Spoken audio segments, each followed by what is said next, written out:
जाबाज परिंदों हौसला बनाए रखना तुम, अभी तो और भी तूफान आने वाले हैं। सलाम तुम्हारे जुनून को दुनिया करेगी, कुछ वक्त रुको, गुलशन में फूल खिलने वाले हैं, गुलशन में फूल खिलने वाले हैं। जय महाराज जी की सभी को। आज का विशेष अनुभव है संघर्ष क्या है। संघर्ष का सटीक परिभाषा मुझे एक दिव्य अनुभव में गुरुदेव के मुख से सुनने को मिली। एक बड़े से हॉल के ठीक बाहर मैं एक गुरु बहन के साथ खड़ी थी। हॉल के अंदर से गुरुदेव की दिव्य आवाज़ आई, संघर्ष वह नहीं होता जो हम अपने मन की इच्छाओं को पूरा करवाने के लिए करते हैं, बल्कि किसी भी परिस्थिति में अपने अंदर गुरु के आदर्शों को जीवित रखने के लिए हम जो करते हैं वह संघर्ष है। गुरुदेव की इस दिव्य व गंभीर वाणी को सुनकर यह स्पष्ट हो रहा था कि गुरु महाराज जी भीतर किसी को सत्संग सुना रहे हैं, पर इस दिव्य अनुभव में यह एहसास दृढ़ था कि यह सत्संग हमारे लिए भी है। अपनी इस दिव्य वाणी से वे हमारा भी मार्गदर्शन कर रहे हैं। अब तक उस हॉल के कपाट बंद थे, लेकिन अब अपने आप खुल गए। कपाट खुलते ही गुरुदेव ने हम दोनों को भीतर बुला लिया।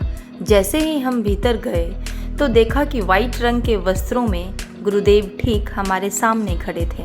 मुझे उनके पीछे और उनकी लेफ़्ट साइड पर तो दीवार दिखाई दे रही थी, लेकिन जैसे ही मैंने राइट साइड में देखा तो मेरी आंखें फटी की फटी रह गई। वहाँ कोई दीवार नहीं था, बल्कि वहाँ से पूरा ब्रह्मांड दिखाई दे रहा था। एक बार मैं ब्रह्मांड के नज़ारे को देख रही थी तो दूसरी बार गुरुदेव को। ऐसा लग रहा था मानो पूरा ब्रह्मांड गुरु सत्ता के आदेश पर कार्यरत है। बस इतना देखा और मेरा ध्यान टूट गया। किसी के कोसने से या बुरा सोचने से कभी बुरा नहीं होता है, होता वही है जो विधाता ने हमारे लिए सोचा होता है। इसलिए इस बात से बिल्कुल मत घबराइए कि हमारे बारे में कोई क्या सोच रहा है। बुरा सोच रहा है तो सोचने दीजिए, कोस रहा है तो कोसने दीजिए। बस आपने ज्ञान लिया हुआ है, हमें महाराज जी के पथ पे चलना है, उनकी आज्ञाओं में चलना है, निरंतर साधना और सुमिरन करना है, बाकी सब महाराज जी पे छोड़ देना है। गुरु महाराज जी हमारे साथ हैं तो डरने की क्या बात है। बस महाराज जी की आज्ञाओं में निरंतर चलें, निरंतर ध्यान और साधना करें। और अगर आप लोगों को महाराज जी की कृपा से कोई दिव्य अनुभूति होती है तो महाराज जी के हेल्पलाइन नंबर, दिव्य ज्योति जागृति संस्थान के हेल्पलाइन नंबर पे अनुभव को ज़रूर रजिस्टर करवाएं।